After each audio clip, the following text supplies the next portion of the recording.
Good day and welcome back to Elementary 72 Gaming. Now, before I get into this video, I'd like to ask you all to please leave a like or comment on my video and consider subscribing to my channel. Today is another weekly maintenance update and patch notes. So let's go into it. And one of the big things about this one is it has the insurance system. Part of the insurance system was a big debate amongst a lot of people, and one of the biggest issues were with the insurance system out, rigs will become less expensive, and that's not 100% true. The insurance system is going to be using the market. So since it is purchasing off the market, you then have a chance to restore your ship from the marketplace. And it does mean that you're going to have to run fleets up and down between major ICTs for yourself to pick up a ship. If you don't have an ICT in your area, the insurance system isn't going to help you the most because you're going to have to go through hostile areas, and that is going to be one of the big problems. So let's get into it and let's start with exactly what we know. So number one, insurance update. Now insurance can be used to recover more ships, modules and rigs fitted on ships. The insurance points required to recover ships and modules are determined by estimated market value of the items.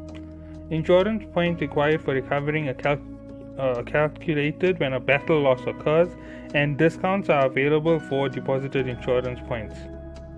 After recovering the player's ship and modules, the insurance system will purchase similar items from the market according to the status of the deposit pool. Okay, so here's something to note about it, which I'm not sure exactly how it's going to work, because according to the calculation we were given, it is the cost of the ship on recovery. So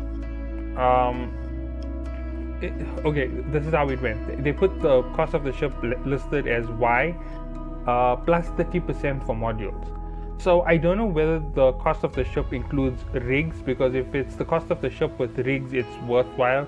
If it's the cost of the ship without the rigs, then it's not worthwhile to have the insurance, because let me just put it for you with a ship that I have, my Naga 2.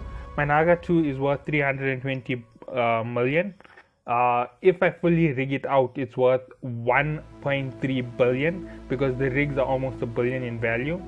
And if I further employ weapons to the ship at 6 weapons, that's 700 and something million. That's going to take me to 2 billion. With all the other rigs and with all the other fittings that go onto my ship, it's going to cost me close to 2.4 billion. And I say in the range of 2.4 billion because of fluctuations. At one point it was worth 2.8 billion. Luckily it came down to 2.4 billion. But that's the value of my ship. And if it only covers Y plus 30% of modules and fittings, it's not going to ever cover my ship. It's going to cover my basic ship, it's going to cover a handful of items, and it's going to cover none of my rigs. So I hope that the actual value system is going to be the ship's value plus the rigs as the ship value. We'll only find this out once we have finally started to recover ships. I do have a ship under 60 days lost that I might be able to recover. If I recover it, there's a strong chance I'll get a good feel to this insurance system, and it is a ship that I do want to have back, so it might be a good idea for me to do it. Now, beyond that, I have no idea on what's going on within the insurance system. We will find out in the week as we all go through it. Okay, improve the corporation hangar review system, added a no review quota and a reduced review time. Players who have joined a corporation for more than 60 days and have tech level 8 or higher can enjoy 80% less auditing time for using the corporation hangar and wallet. Players who have joined a corporation for more than 30 days and have tech level 7 or higher can enjoy 60% less auditing time for using the corporation hangar and wallet. Players who have joined a corporation for under 7 days have 100% longer auditing time for using the corporation hangar and also cannot use the corporation wallet. Now, from all of these review updates that they've made, here's something I'm going to say. When a new player joins the game, I understand for 7 days they'll be at 100% auditing. But anything past 7 days, they should reduce that auditing time to something like 5%. yes, I know it means that transactions are going to fly across the market and fly very quickly, but this is purely within your corporation. And here's the reason: when you have a new player, I don't care what the tech level is, but a new player who comes into the game, as he's trying to progress and join his friends in playing, after a week of struggling up, he's going to want to join his friends, and his friends are going to be willing to donate to him or help him come up very quickly. And if it turns out to be the example of auditing times are crazy, he has to wait 3 or 4 days, or he has to wait 5 days for a ship because it's too low level, or he can't be gifted it because it's more than his gifting quota, you're simply stopping new players from joining the game. And if you're gonna say this is a hardcore game, we need to make sure that players earn their way. Nobody has earned their way. Every single corp owner, they do earn quite a bit in terms of the actual progress, but none of them really earn anything near what a player goes through farming in the game. Because, for example, myself, if I want to go through and farm and I have to follow all the rules within the corporations, fighting the wars, I'm losing 6 to 8 hours of my gameplay to CTA time, right? That's 8 hours gone, there's 10 hours remaining for me from my regular gameplay time. In the 10 hours, if I'm gonna go resting for a dead space, 5 hours isn't enough for a dead space, so we obviously know I need another 5 hours. And if I do that, that's 6 hours for the rest of my life. And work takes up a good 10 hours of your day, so you only have CTA time. So you understand the value system, and saying that it is meant for the higher ups only, and the benefit systems that they're putting in, they're not really going to help new players. I justify my reasons with viable information, and as you can see, you do know that I did the live stream for for trying to spawn a dead space. We got lucky and we started in a sector with a scout, and we got a second scout. From the total value of that scout, if I am 100% correct, the total value that we earned is 200,000 ISK, and that is going to be split by 6 people. So basically, my income for that entire evening is going to be somewhere near 40 million for 5 hours worth of ratting. From the bounty side of it, it wasn't all that great, and looking at all of these things, these audit times, the low spawn rate, the hard climb for income, is not helping anybody. It's really going to slow the game down drastically. Okay. Ship tech level adjustments. Tempest and Raven levels have been adjusted to T9. Rook and Maelstrom have been adjusted to T10. So with those adjustments, they make a big difference to the game. With the Raven coming down, we finally have a missile platform. And since it is a missile platform, it's going to be quite powerful, quite nice to use. However, it does mean that there's going to be massive problems for players who are using the assault rail cannons. Assault rail cannons, if you're going to jump to your next level ship within the Caldari space, you're going Rook. Since Rook is no longer on the menu, you're going to have to choose another ship with railguns, and it's going to make a big difference to your playstyle. Okay. Now tapping a location you save before you directly launch an autopilot. Save before will directly launch an autopilot there. Tapping go there under a save location.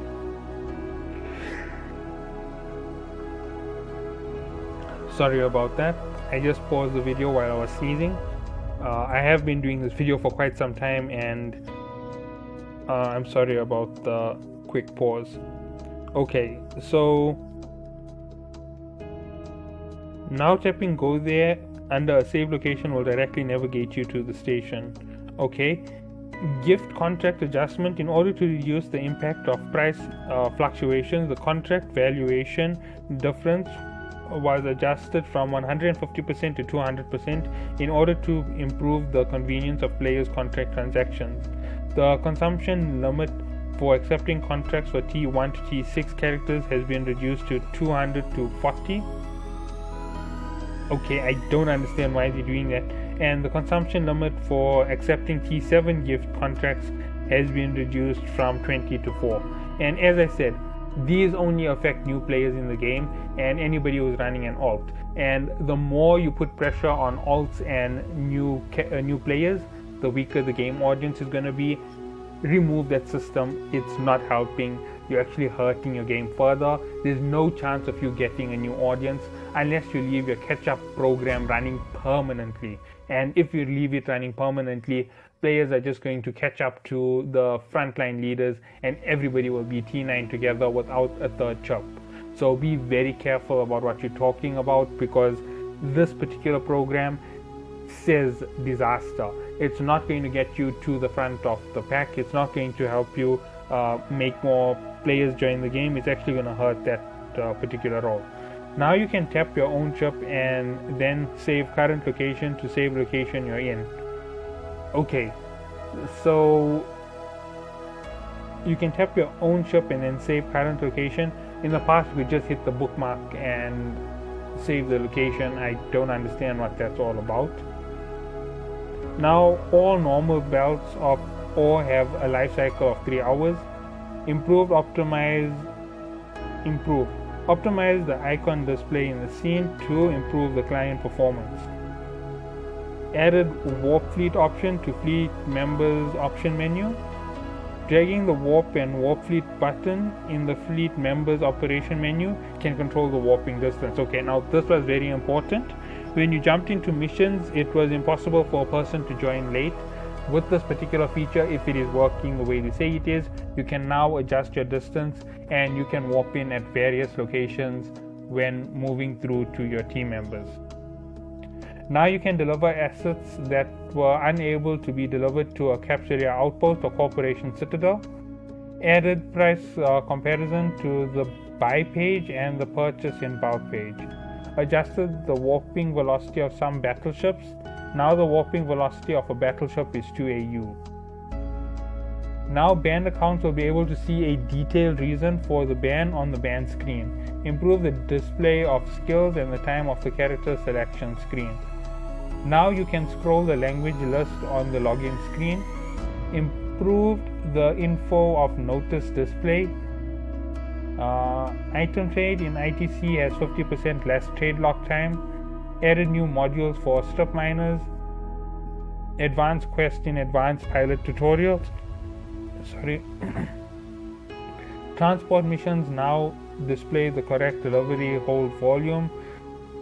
Check window will no longer be closed during a Stargate jump. Added a confirmation box for lost resources when a mining array is destroyed. The sharing feature will now adopt a unified interface. Revamped the overview icon for all bases. Updated the resource related to the Guardian Rally event.